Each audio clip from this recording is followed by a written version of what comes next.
Taller Evangelio de Lucas, Ministerio de Juan el Bautista, Lucas 3, del 1 al 20. Para nosotros, pasar un capítulo a otro son unos segundos.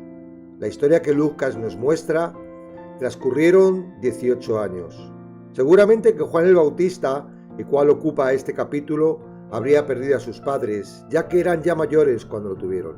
En aquel entonces, tras 400 años de silencio, vino una palabra de Dios a Juan en el desierto.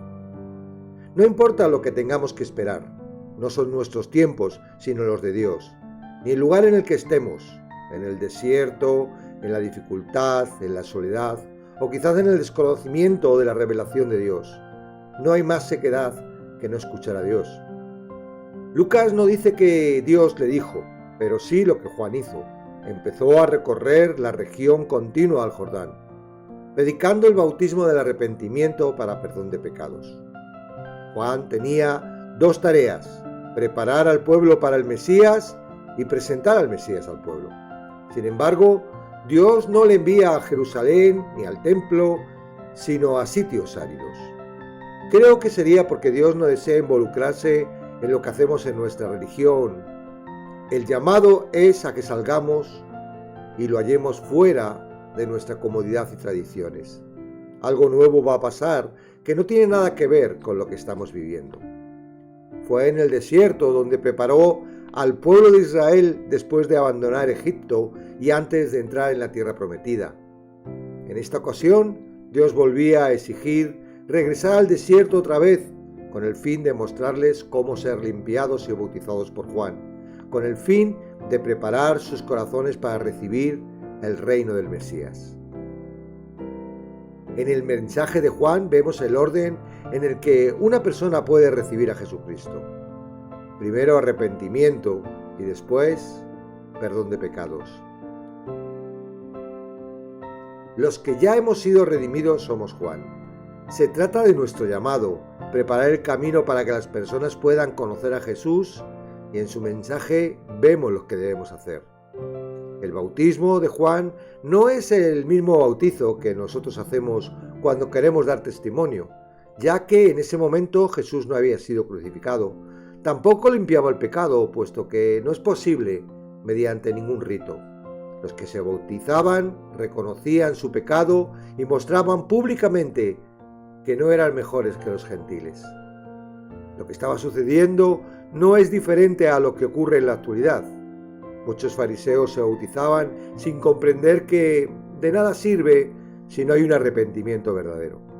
Ellos sentían la culpabilidad de no cumplir con la ley. También estaban al tanto de la imposibilidad de ser justos por su propio esfuerzo. El error consistía en creer que Dios era misericordioso y los perdonaría por llevar a cabo el rito que Juan les estaba proponiendo, es decir, salvación por obras. Al escuchar el mensaje de Juan, arrepentimiento para perdón de pecados, les hacía recordar la promesa de Ezequiel. Pero este es el pacto que haré con la casa de Israel después de aquellos días, dice Jehová. Daré mi ley en su mente y la escribiré en su corazón, y yo seré a ellos por Dios y ellos me serán por pueblo. Y no enseñará más ninguno a su prójimo, ni ninguno a su hermano, diciendo: conoce a Jehová, porque todos me conocerán, desde el más pequeño de ellos hasta el más grande, dice Jehová, porque perdonaré la maldad de ellos y no me acordaré más de su pecado. El arrepentimiento no es una acción humana que pueda realizarse para alcanzar la salvación. El arrepentimiento no existe si no está acompañado de la fe que a través del Espíritu Santo otorga para recibir a Jesucristo. Arrepentimiento no es tan solo un cambio intelectual de la mente acerca de quién es Cristo, ni es un remordimiento superficial por las consecuencias del pecado. Es volverse de manera radical del pecado hacia Dios. Es un repudio de la antigua vida y un giro hacia Dios para salvación del castigo y del dominio del pecado. El arrepentimiento no es un esfuerzo antes de la salvación por parte de los pecadores, a fin de enderezar sus vidas, de modo que Dios los recompense con salvarlos. En el arrepentimiento, los pecadores reconocen su calamitosa condición, reconocen que no se pueden salvar a sí mismos y se vuelven a Jesucristo como el único que puede salvarlos. El verdadero arrepentimiento nos hace reflexionar en nuestro pecado personal, nuestra condición separada de Dios. No se trata de creer o no creer, se trata de vivir bajo el poder de Dios o bajo la dirección de nuestro corazón.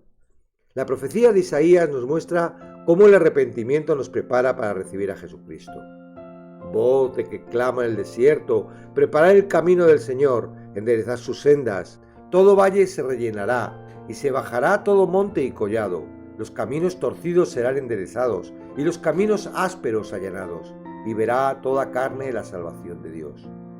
El desierto simboliza el corazón pecador, y el arrepentimiento implica llevar la luz a la profundidad y oscurazón del corazón, representado por rellenar los valles.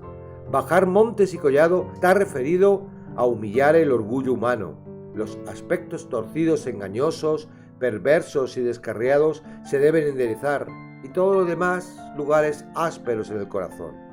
Trátese de egoísmo, amor al dinero, amor al mundo, lujuria, indiferencia o incredulidad, deben ser allanados. Solo entonces los verdaderos arrepentidos verán la salvación de Dios. El arrepentimiento verdadero reconoce la ira de Dios. No se trata de creer para liberarse de ella. Es un reconocimiento que, si no es a través de Dios, sería imposible salvarse. El miedo al castigo de Dios por el pecado no es suficiente para alcanzar el arrepentimiento. Necesitamos reconocer nuestra condición de maldad. El verdadero arrepentimiento hace entender que no se trata de ritos, de tradiciones o cualquier cosa que haga el humano. Dios detesta la religión y solo conociendo esto podemos llegar a entender nuestra posición de pecador. El verdadero arrepentimiento trae una transformación espiritual. No es que nos conviertan en superespirituales. Es el rechazo del pecado y la obediencia a Dios lo que muestra que realmente ha llegado el arrepentimiento. Hacer frutos de arrepentimiento no son obras, es lo que sale del arrepentimiento cuando uno es transformado. El arrepentimiento no tiene nada que ver con la herencia. Es más, cuando llega, uno rechaza todo tipo de privilegio. Ya no importa si eres judío o hijo de pastor. La salvación es personal y transforma a todos por igual. Los hace hijos de Dios.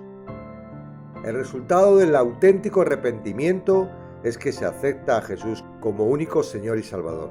Tras comprender que se estaba bajo la esclavitud del pecado, con el único destino, la muerte, sin ninguna posibilidad humana de escapar de ella, el Mesías es presentado y no hay ninguna posibilidad de rechazarlo.